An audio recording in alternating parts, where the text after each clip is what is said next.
Hello नमस्ते जय हिंद साथियों, आपका स्वागत करते हैं पूर्व एजुकेशन यूट्यूब चैनल में, जिसमें हमने आपको समाज पूरा टॉपिक पढ़ा दिया है। जिसमें हमने 4 पार्ट में आपको समाज कंप्लीट कराया है। उसमें अगर आपको कहीं भी दिक्कत आती है तो कमेंट करके ज़रूर बताइए, क्योंकि उसके एग्जाम्पल और क्वेश्चन हम बाद में लेकर आएंगे। अभी हम क्वेश्चन नहीं करा रहे हैं, केवल टॉपिक कंप्लीट करा रहे हैं। उसके बाद आपका क्वेश्चन भी कंप्लीट कराएंगे, हम एक साथ क्वेश्चन भी लेके आएंगे, जिससे आपका हिंदी का पूरा कंप्लीट हो जाएगा। अब आप अपना कमेंट करके ज़रूर बताइएगा कि आपको इंग्लिश हम साथ में लेके चलें या फिर इसको कंप्लीट कराने के बाद ही आपकी इंग्लिश स्टार्ट कराएं, क्योंकि हमारा विचार है कि हम इंग्लिश की एक दिन इंग्लिश की क्लासेस और एक दिन हिंदी की क्लासेस दोनों होती रहेंगी साथ में, तो और अच्छा है। तो आप कमेंट करके ज़रूर बताइएगा और अपना सपोर्ट बनाए रखिए हमारे चैनल पर। बाकी आपको कहीं भी दिक्कत आ रही है तो बता सकते हैं। आज का हमारा टॉपिक है संधि, और आज एक विशेष अवसर भी है, क्योंकि आज 24 जनवरी है। तो 24 जनवरी को राष्ट्रीय बालिका दिवस मनाया जाता है। राष्ट्रीय बालिका दिवस आपको पता ही है, महिलाओं के और लड़कियों के अधिकारों को समझने के लिए और उनको अवगत कराने के लिए कि भाई आपके अधिकार हैं, तो उनमें क्या है, सशक्तिकरण भी बढ़ता है। और आप देखते हैं कि बालिकाओं के जो अधिकारों की जानकारी देते हैं, उनकी शिक्षा की जानकारी देते हैं, स्वास्थ्य की जानकारी देते हैं, तो उनके जीवन में भी बहुत लाभकारी होता है, क्योंकि उनको अपने अधिकारों को ज़्यादातर पता ही नहीं है कि उनके क्या क्या अधिकार हैं। तो इसी वजह से हमारी जो बालिका हैं, वो या कह सकते हैं महिलाएं भी हैं, पीछे रह जाती हैं, तो उनके अधिकारों को उन्हें पता होना चाहिए। तो आज का हमारा टॉपिक है संधि, और संधि को बड़ा ही विशिष्ट टॉपिक है। संधि अगर आपने देख लिया, अच्छे समझ लिया, तो समझिए आपने व्याकरण में बहुत अच्छी सी पकड़ बना ली है। बहुत से लोग संधि से घबराते हैं, उनको कई चीज़ें अच्छी लगती हैं व्याकरण में, हिंदी व्याकरण में, लेकिन संधि से वो बहुत घबराते हैं कि पता नहीं संधि समझ में आएगी या नहीं आएगी। आप हमारे साथ बनाए रखिए। संधि हम आपको इस पढ़ने के द्वारा आपको कभी संधि पढ़ने की जरूरत नहीं पड़ेगी, तो आपको ऐसा लगेगा भी नहीं कि हमें संधि पढ़नी चाहिए।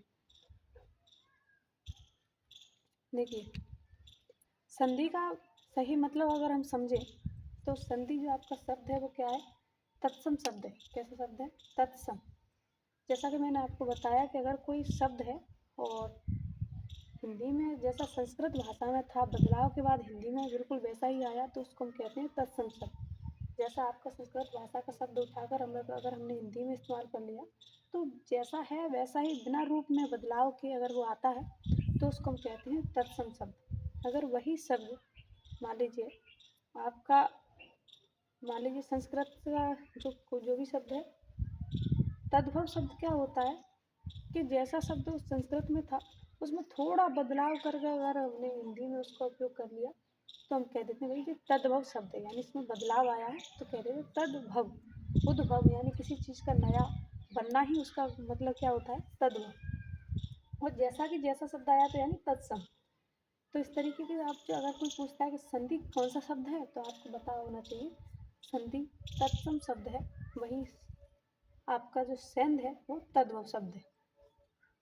अब संधि का अर्थ क्या होता है, संधि का अगर सही मायने में अर्थ समझते हैं, संधि का अर्थ होता है मेल, सहयोग, जोड़, समझौता। यानी जब आप मान लीजिए 2+2 करते हैं, तो इसमें भी संधि है, इसमें भी क्या है, संधि है।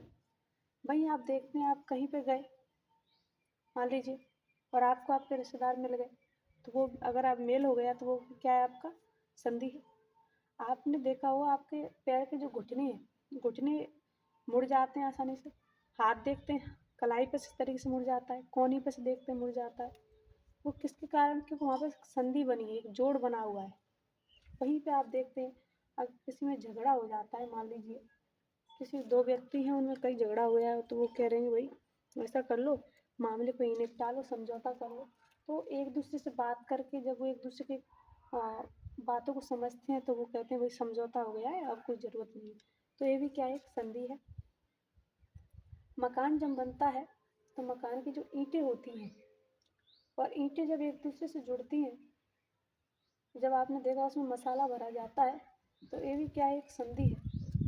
क्योंकि जो जोड़ने का काम करता है वो क्या है, हमारी संधि। तो इस चीज़ को आप समझ के चलें कि संधि का मतलब ही होता है मेल, सहयोग, जोड़ और समझौता। संधि का अर्थ क्या होता है, मेल, सहयोग, जोड़ और समझौता। इससे आपको एक बात तो अच्छे से समझ में आ गई हो कि किसी भी शब्द का जब हम मेल करेंगे तो वहाँ पर हमारी संधि होगी। अब देखिए, संधि का विलोम अगर हमें पूछे, संधि का मतलब होता है मेल, और संधि को अलग करने का मतलब होता है विच्छेद। क्या मतलब होता है? विच्छेद। तो संधि का विलोम क्या हुआ? विच्छेद। जब शब्द को हमने अलग किया तो उसका मतलब क्या हो गया? विच्छेद। यानी उसमें क्या हो गया? संधि का विलोम विच्छेद। तो इसको हम क्या कहते हैं? विच्छेद कहते हैं, जिसमें संधि को अलग किया जाता है। आप देखिए, इसकी परिभाषा क्या है? दो वर्णों के मेल को संधि कहते हैं। जो आपके आ से लेकर ज्ञा तक जो वर्ण होते हैं, जितने भी आप पढ़ते हैं, जिसमें आपके देख रहे हैं 52-53 वर्ण होते हैं, उन सभी वर्णों के मेल को ही हम क्या कहते हैं? संधि कहते हैं। क्योंकि जब हम हिंदी व्याकरण की बात करते हैं तो शब्द बनाएंगे तो शब्द वर्णों के मेल से ही बनेगा, और उनमें जब जोड़ते हैं तो उसको क्या कहते हैं? संधि कहते हैं। दूसरी परिभाषा क्या कहती है? या लगाए जी, या संधि में पहले शब्द की अंतिम ध्वनि, पहला जो शब्द आएगा उसकी अंतिम ध्वनि व दूसरे शब्द का प्रथम वर्ण लिया जाता है। दूसरे शब्द का प्रथम वर्ण, पहला जो शब्द है उसको जब हम पढ़ते हैं, जैसे आपने देखा हो विद्या प्लस आलय, और देखिए संधि में पहले शब्द की अंतिम ध्वनि, इसमें अंतिम ध्वनि का विद्या आ, यानी इसमें आ रही है कौन सी? आ। तो यहाँ भी क्या आ रही है? यहाँ पे क्या आया? आ। इस पर क्या आया? आ। क्या बना? विद्यालय। तो यही तो कह रहा है, पहले शब्द की अंतिम, यहाँ पे ध्वनि में आ दिखाई नहीं दे रहा है, यहाँ पे ध्वनि है केवल आ, तो ये ध्वनि है। तो पहले शब्द की अंतिम ध्वनि और दूसरे शब्द का प्रथम वर्ण, जिसमें हमें दिखाई दे रहा है साफ, यानी वर्ण लिखा है आ, तो पहले शब्द की अंतिम ध्वनि दूसरे शब्द का प्रथम वर्ण लिया जाता है, और इसमें हुए परिवर्तन को, यानी जब एक दोनों का मिलन होता है तो एक नया शब्द बनता है। जैसे विद्या प्लस आलय से क्या बना? विद्यालय। तो एक नया शब्द बना, तो परिवर्तन आया, उसमें हुए परिवर्तन को हम क्या कहते हैं? संधि कहते हैं। अब देखिए, हर चीज़ के एक नहीं, अलग अलग रूप होते हैं, अलग अलग प्रकार होते हैं। इस प्रकार हमारे संधि के भी कितने प्रकार हैं? 3 प्रकार। क्योंकि जब आपने देखा होगा, आपने हमारे आ से ज्ञा तक वर्णमाला पढ़ी होगी, तो उसमें स्वर होते हैं, व्यंजन होते हैं, विसर्ग होते हैं, तीनों चीज़ें होती हैं। तो उनके आधार पर ही जैसे वर्ण मिलेंगे वैसे ही वर्णों के आधार पर उनके नाम रखे गए। आप सोच रहे हैं कि संधि में स्वर संधि, व्यंजन संधि, विसर्ग संधि, ये संधि के क्या होते हैं? प्रकार। संधि कितने प्रकार की होती है? 3 प्रकार। और जो नाम उसी के आधार पर रखे गए, क्योंकि आपके वर्णमाला में स्वर भी है, व्यंजन भी है, और संस्कृत के जो है विसर्ग, और लेकिन आपके उसमें भी है, जैसे आ और हा, ये भी है विसर्ग। तो इनके आधार पर हमने संधियों के प्रकार बना दिए कि संधि के 3 प्रकार होते हैं। कौन कौन से? तो आराम से याद लगाएंगे, स्वर संधि, व्यंजन संधि, और तीसरा विसर्ग संधि। स्वर संधि, व्यंजन संधि, विसर्ग संधि। परिभाषा स्वर संधि के लेके चलेंगे। पहले की हम, दो स्वरों के परस्पर मेल के कारण एक या दोनों स्वरों में हुए परिवर्तन को स्वर संधि कहते हैं। दो स्वरों के परस्पर मेल के कारण, जब दो स्वर मिलेंगे, ना तो उसमें कोई व्यंजन होगा ना कोई विसर्ग होगा, अगर उसका मिलान होगा तो केवल स्वरों का होगा। तो दो स्वरों के परस्पर मेल के कारण एक या दोनों स्वरों में, या तो एक स्वर में हो या दोनों स्वरों में हो जाए, परिवर्तन को ही हम स्वर संधि कहते हैं। क्या कहते हैं? स्वर संधि कहते हैं। अब स्वर संधि के प्रकार भी होते हैं। स्वर संधि कितने प्रकार होते हैं? 5 प्रकार। पहला कौन सा होता है? पहला स्वर संधि का दीर्घ स्वर संधि। पहला कौन सा होता है आपका? पहला होता है दीर्घ स्वर संधि, दूसरा होता है गुण स्वर संधि, तीसरा होता है वृद्धि स्वर संधि, चौथा होता है यड़ संधि, यड़ स्वर, और पांचवा होता है अयाद स्वर संधि। पहला दीर्घ, गुण, वृद्धि, यड़ और अयाद, ये आपके 5 प्रकार हो गए। अब इसमें क्या होगा? देखो, अगर आपको स्वर मान लीजिए, जैसे छोटा आ का मिलान अगर छोटे आ से हुआ तो आपका बड़ा आ बनेगा, बड़े आ का अगर छोटे आ से मिलान हुआ तो भी बड़ा आ बनेगा, और छोटे आ प्लस बड़ा आया, पहले छोटा आ की ध्वनि आई बाद में बड़े आ की, तो भी बड़ा आ ही बनेगा। इसी प्रकार बड़ा आ और प्लस बड़ा आ दोनों ही साइड अगर बड़ा आता है तो भी बड़ा आ ही बनता है।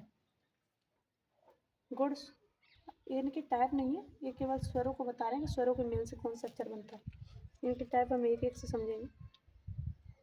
छोटी ई प्लस छोटी ई बराबर बड़ी, बड़ी ई प्लस छोटी ई बराबर बड़ी, और ये आपको याद रखना पड़ेगा, छोटी ई प्लस बड़ी दोनों मिलान करेंगे तो भी आपकी बड़ी ई बनेगी, और बड़ी ई प्लस छोटी ई मिलान करेंगे तो भी बड़ी ई बनेगी। वही छोटा ऊ प्लस छोटा ऊ बड़ा ऊ, बड़ा ऊ प्लस छोटा ऊ बड़ा ऊ, और छोटा ऊ प्लस बड़ा ऊ बड़ा ऊ, और बड़ा ऊ प्लस बड़ा ऊ बराबर बड़ा ऊ। इस प्रकार ये क्या है, स्वर है। इसमें आपने देखा सभी स्वर दीर्घ स्वर हैं। तो इस प्रकार हमारे जितने भी स्वर हैं, स्वरों के मेल से जो संधि बनती है उसको हम स्वर संधि कहते हैं। प्रत्येक की अलग अलग विशेषताएं हैं और हम इसको साथ साथ समझाते चलेंगे। आज आपको केवल इतना समझना है, याद रखना है, और बाकी आपको और अच्छे समझ में आएगा। तो आप संधि के पहले हम थोड़ा परिभाषा और टाइप याद रखने को कहते हैं, क्योंकि परिभाषा याद हो गई, अरे याद हो गए तो आपको संधि समझने में ज़्यादा दिक्कत नहीं होगी। तो आज की क्लास हम यहीं पे समाप्त करते हैं। दूसरी क्लास में हम आपको डिटेल्स में संधि पढ़ाएंगे, पूरा स्वर संधि से लेके चलेंगे। तो आज के लिए इतना ही। थैंक यू, धन्यवाद। अपना साथ और सपोर्ट बनाए रखिए और ज़्यादा से ज़्यादा सपोर्ट करें, शेयर करें। Thank you.